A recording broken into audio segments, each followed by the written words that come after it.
Our next speaker is a very special one indeed. We are very honored to have here with us today on the main stage the Bavarian State Minister of Digital Affairs. She's going to be speaking to us about towards digital sovereignty. Please join me in giving a warm welcome to Judith Gerlach. Welcome.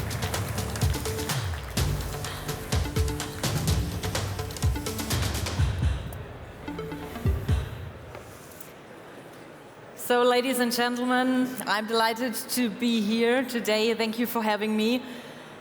I think this is a great event that brings together numerous outstanding people from politics, from business, science, society, to discuss digitalization.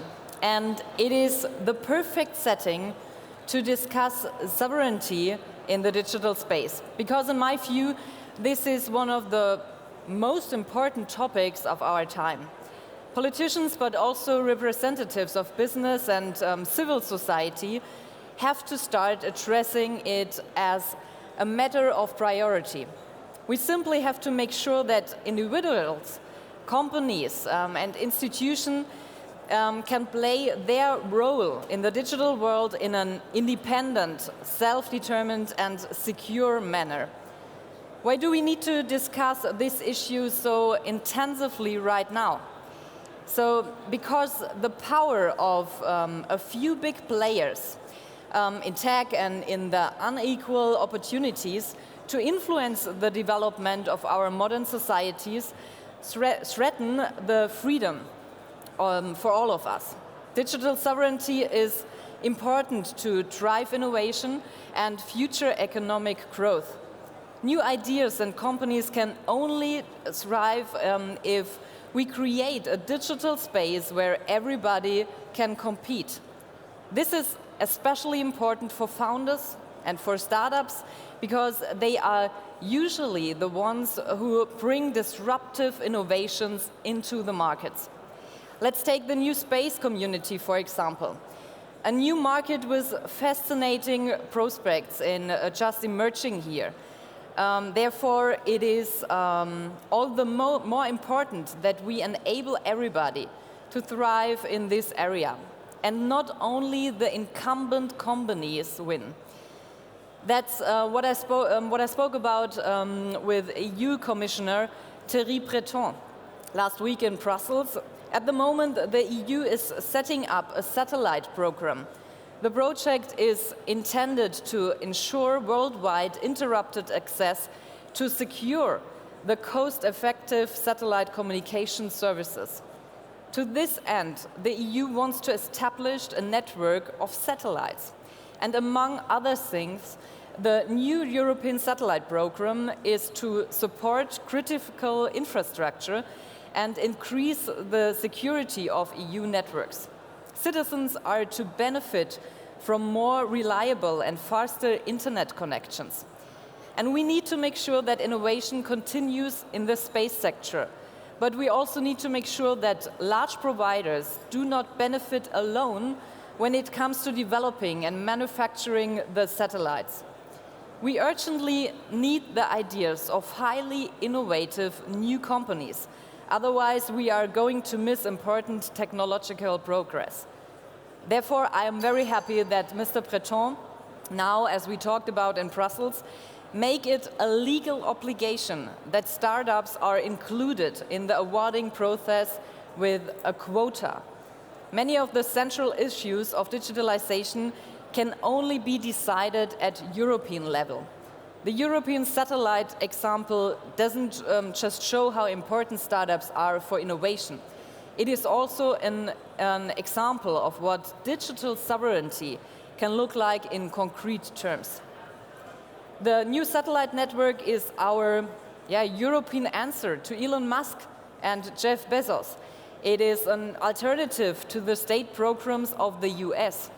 And it is a great opportunity for the EU, especially in view of the new threats from Russia and the strategic challenges from China.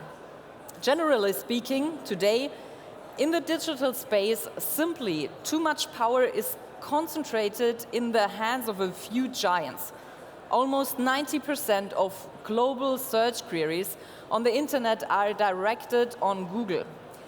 If Elon Musk ends up buying Twitter, he will hold a great deal of influence over how opinions are being formed globally. Another example, almost 2 billion people use Facebook every day.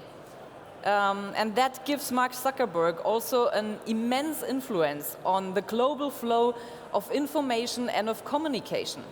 And he has already drawn up the next plan, the creation of the metaverse, which is set up to shape the future of the internet yet again.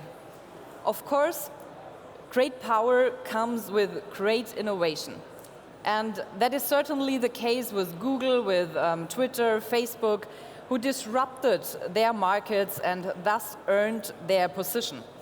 But we must make sure that the next generation of founders, the Musks and the Zuckerbergs tomorrow, also get a fair chance.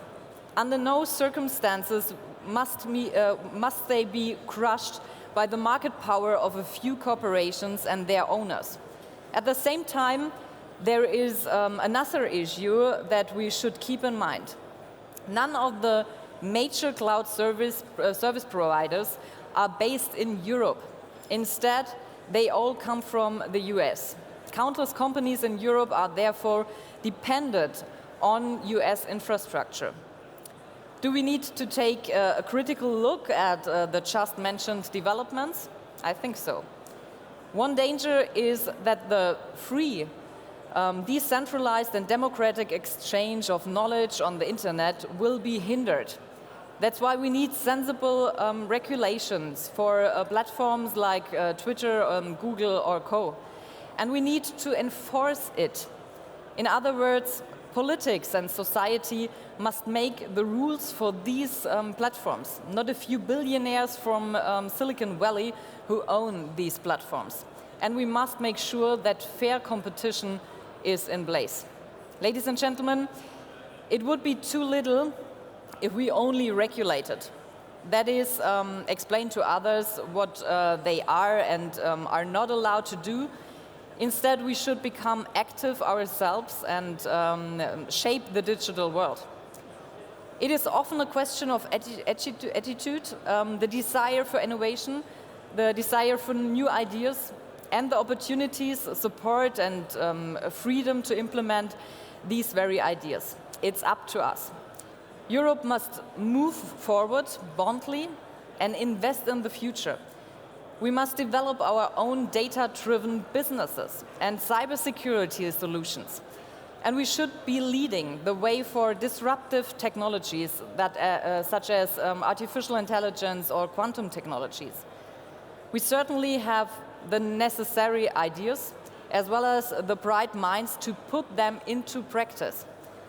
We in Bavaria have taken up the challenge. We are investing a total of around 3.5 billion euros as part of our high-tech agenda, Bavaria, for a technology initiative that is unique in Germany. We want that technologies of the future can be developed, assessed and controlled by our own companies, by our own experts, and thereby contribute to our digital independence. Ladies and gentlemen, digital sovereignty has many faces and must be realized at different levels. We need to talk about this, especially here at Hub Berlin, because we as politicians cannot be successful in this area alone. For this, we also need you.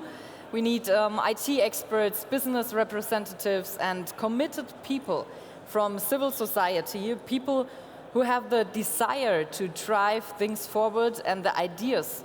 We need to seize the opportunities of digitalization for everyone.